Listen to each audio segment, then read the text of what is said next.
How to recall a message in Gmail that's already sent. Hi everyone, it's Sophia to assist you today. Without any delay, let's jump right in. You cannot recall a message after you have clicked on undo. You'll find undo option on bottom left. You'll only find undo option for some seconds. After that's passed, you won't be able to recall it. But what you can do is simply increase undo time. To do that, you will find settings option on top right. Click on it and then click on see all settings. In here, scroll down till you find undo send. You'll find 5, 10, 20 or 30 seconds.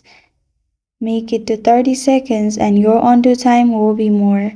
And this is how to recall a message in Gmail that's already sent. Thank you for joining me today. If this video helps you out, please leave a like and subscribe for more. Got a question or want to suggest a topic, comment below. I'm Sophia signing off until next time.